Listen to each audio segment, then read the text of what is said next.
يا صباح الفل، يا صباح السعادة، يا صباح الحلويات على عيونكم. النهارده بقى هنعمل وصفة مكسرة الدنيا كلها، الوصفة الترند اللي هي ايه يا رشا؟ الكشري الحلو. سهل وبسيط وفعلا بجد هو حلو قوي. الوصفة سهلة بسيطة، خليكم معايا بس حطوا لنا لايك وكومنت حلو منكم ليا ودعوة من قلبكم. عندي هنا نص كوباية رز مصري غسلاه. هجيب هنا عندي الحلة بتاعتي اللي هستخدمها. هنزل كده بنص كوباية الرز، عايزة تضاعفي الكمية امشي ورا الخطوات بتاعتي وضاعفيها براحتك. هنا كوبايتين مية، وهرفع بقى الحاجات الحلوة دي كلها على النار لحد الرز بتاعي ما يستوي 90%. هفضل اقلب فيه، وزي ما انتم عارفين خطوات الرز بلبن. هنا بقى كان خلاص كده زي ما انتم شايفين استوى معايا 90%. هنزل بلتر من الحليب وافضل اقلب فيه برضو طبعا، وانا كل دوت ايدي فيه. زي ما انتم شايفين كده لتر من الحليب. انا خدت بقى من اللتر ده نص كوبايه وحطيت فيها ايه النشا، بدل ما احط ميه ويبقى كله كده مش حلو. اخدت من الحليب بتاعي نص كوبايه علشان خاطر احط فيها معلقه النشا اللي هتمسك معايا الرز بلبن. هنزل هنا على كل لتر حليب او نص كوبايه رز هحط نص كوبايه سكر. انت عايزه تزودي تحلي براحتك. هنا بقى نص كوبايه الحليب اللي انا خدتها هنزل بمعلقه نشا ممسوحه خالص، او معلقه شاي اللي هي الصغيره. هعمليها نشا ونقلب كده وننزل بقى على المكونات بتاعتنا. هنا بقى هديها تقليبه وانزل بمعلقتين قشطه يدوا بقى معايا كده تست عالي. رز بلبن يعني قشطه يعني كريم شانتيه، حاجات حلوه. بظرف فانيليا سايله او زي ما انا حطيت مفيش اي مشكله. انا بعشق الرز بلبن بالفانيليا. هنزل بقى باخر حاجه عندي هنا اللي هي النشا، نص كوبايه الحليب مع معلقه النشا، واديها بقى تقليبه. وعايزه السمك بتاع الرز بتاعي مش عايزاه تقيل، عشان كده انا ما كترتش النشا، حطيت معلقه صغيره او معلقه ممسوحه. انا عايزه سمكه كده يبقى برده مش تقيل زي ما انتم شايفين كده. ده سمكه. هستناه بقى لما يغلي معايا والنشا يستوى في الرز بتاعي، وكده هقفل عليه وابتدي ان انا اصبه في الحاجات بتاعتي. البولات بقى، العلب، زي ما انتم ما هتشوفوا في اي حاجه زي ما تحبوا. انا حبيت اجيب العلب عشان يبقى زي بتاع بره بالظبط. يعني جبتها عشان انا هصور.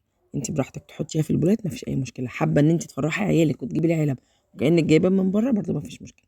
هو زي ما انتم شايفين انا ما فصلتش الفيديو خالص. هنا بقى جبت العلب بتاعتي، واول حاجه هحطها هي الرز بلبن. هحط كده كميه الرز اللي هحطها وهسيبه يبرد تماما، وهبتدي اي حاجه اعملها من الخطوات الباقيه تبرد معايا، وابتدي ان انا اشتغل في الكشري الحلو بتاعي. هنا بقى انا حطيت الاربع علب ولقيت نفسي كده مش عارفه اصور، مش هيبانوا قوي، فخليتهم كده زي ما انتم شايفين. هحط الرز بلبن، ولما ارجع بقى في الاخر خالص هرجع ان انا اخليهم 3 عشان يبقى معايا في التصوير.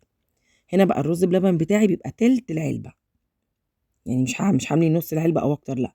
هنا الرز بلبن في الوصفه دي بيبقى تلت العلبه زي ما انتم شايفين كده. هسيبه بقى يبرد، انا بقول لكم انا حطيته اهو تلت العلبه، هسيبه يبرد. هنا بقى انا عندي دي نص لفه جلاش، على قد الوصفه، على قد نص كوبايه الرز. هاتي نص لفه جلاش، قطعيها كده، قصقصيها بالمقص زي ما انت شايفه، قصقصيها حتت صغيره خالص اهو. بعد كده بقى اقعدي فرفريها كلها على بعض، وهاتي بقى معلقتين سمنه حلوين، وطبعا هتحطي سمنه حلوه هتدي معاكي تستعجلي، ومعلقتين سكر.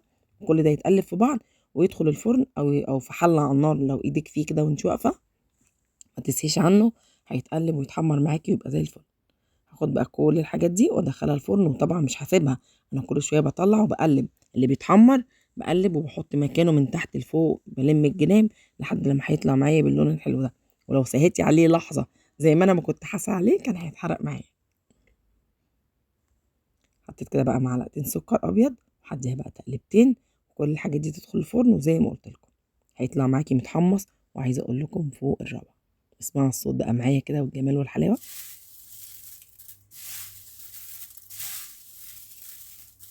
يا سيدي على الجمال، مفيش احلى ولا اجمل من كده. بصوا بقول لكم لو كنت هسيبه ثانيه كان هيبقى متفحمات معايا. الحمد لله اللي لحقته على اخر لحظه. هنا بقى عندي ده نص من الكنافه، هاخد برده نصه، يعني هاخد ربع كيلو.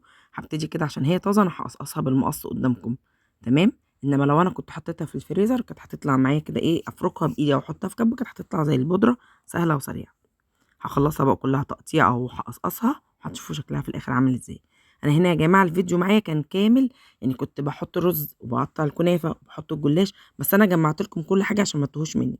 زي ما انتم شايفين كده بقول لكم انا قصقصتها او قطعتها. هنزل بمعلقتين برده سكر ومعلقتين سمنه، وهديها تقليبه وهدخلها الفرن. عايزه تحطيها برده على النار من فوق مفيش اي مشكله، بس بتاخد مجهود كتير. هتطلع بقى معايا باللون اللي انتوا هتشوفوه كده. حاجة عظمة بجد، مفيش احلى ولا اجمل من كده. بعمل بيها وصفات كتير. كده هي خلصت معايا وطلعت باللون الجميل ده. بقولكوا على فكرة الكاميرا ظالمة لونه بجد، يعني زي ما انتم شايفين. هنا بقى عندي هنعمل الكريم شانتيه. عندي كوباية من الكريم شانتيه الخام زي ما انتم شايفين. هنزل عليها بمعلقتين 3 سكر، والسكر ده يا جماعة التحلية حسب ذوقك، حطي ما تحطيش، تزودي ما تزوديش، دي حاجة هترجع لك. وهنزل هنا معايا كوباية مية عادية جدا. عندك حليب حطي، بصراحة أنا ما كانش يعني الحليب موجود عندي، فأنا عملت بالمية، مفيش أي مشكلة، طالع برضو حلو وجميل. هديها بقى تقليبة عشان بقى ايه البولة مفتوحة ما تطلعش كل دوت كده على الفاضي. وابتدي بقى ان انا ادي تقليبة كده بالمضرب قبل ما اشغله، وابتدي ان انا اشتغل. انا عايزاها مش ماسكة نفسها يعني كتير، يعني انا عايزاها مش الكريم شانتيه اللي هو بتاع الحلويات التورت وكده، لا انا عايزاه سائل شوية. فهبتدي ان انا اخففه. بقول لكم بصوا انا عايزاه بالقوام ده زي ما انتم شايفين كده بالظبط. الوصفة سهلة على فكرة، هي خطوات كتير بس سهلة جدا. انا كنت واقفة بعمل كله في وقت واحد، بس حبيت اجمع لكم كل حاجة لوحدها. جبت بقى هنا رز بلبن بعد ما برد معايا تماما، والكنافة والجلاش كل حاجة بردت معايا. ابتديت ان انا بقى هزين كده الطبق بتاعي. زي ما انتم شايفين بقى انا نزلت بقى بالكنافة. الكنافة دي اللي هي الشعرية طبعا في الكشري.